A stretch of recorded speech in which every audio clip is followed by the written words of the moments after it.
Hi everyone, here's what's bothering me today. So, the cops in Toronto have recently cleared out the relatively well-known Trinity Bellwoods Park full of encampments that were full of homeless people minding their own business. And it's not like the cops asked really nicely. They showed up in pretty much riot gear and got into actual scuffles with activists. Now, as I and others have pointed out a few times before, the city of Toronto tends to be very punitive.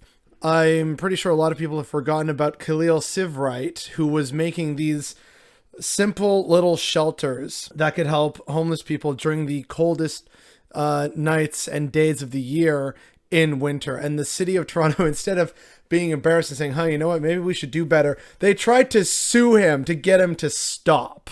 And now, here in the present day, we are once again seeing where the priorities of Toronto's cops lie. And hopefully now more people are thinking, oh yeah, hey, you know what? Maybe we should really actually defund the police and take that funding and put it towards social programs and social housing and things like that.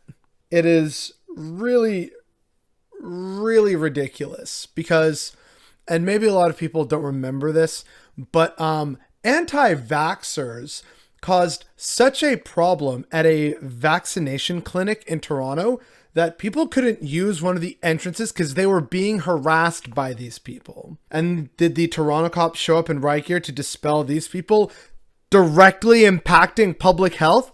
Nope. Did they show up in riot gear for when protesters and homeless people said, come on, man, we don't really have anywhere else to go. And it's like, this is my life's belongings, and again, there's nowhere else to go. Oh yeah, they showed up with riot gear for that. I would also take this moment to remind people that the Toronto police were also not seen in a very positive light in the wake of the Regis Korchinski-Paquette story, where during a mental health check, she fell from her 20th story balcony while the cops were in her apartment. So, yeah, Toronto cops not exactly really good. In fact, they're just downright terrible.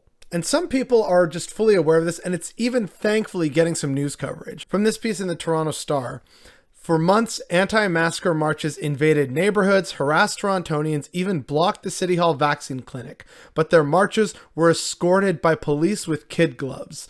Toronto saved the riot squad for poor people in the park. Yeah, that really sums it up, don't it?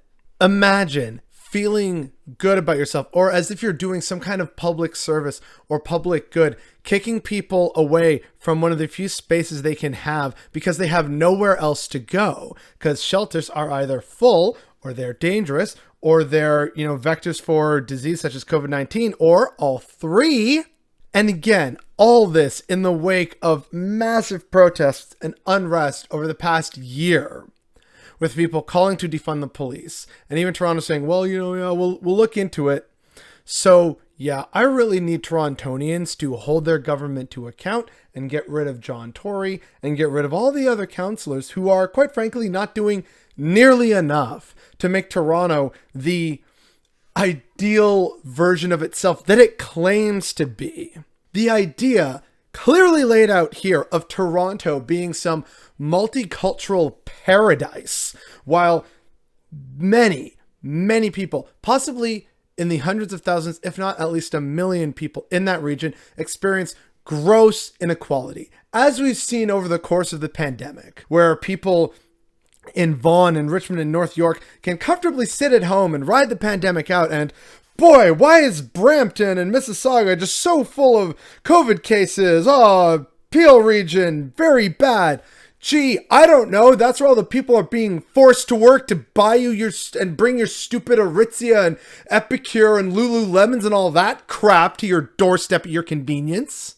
It's the people working and driving and working on the farms, and Toronto has many good things about it. But the current issue currently going on with, well, quite frankly, everything, it's not just about the police brutality at Trinity Bellwoods while letting people negatively impact public health go on about their merry lives.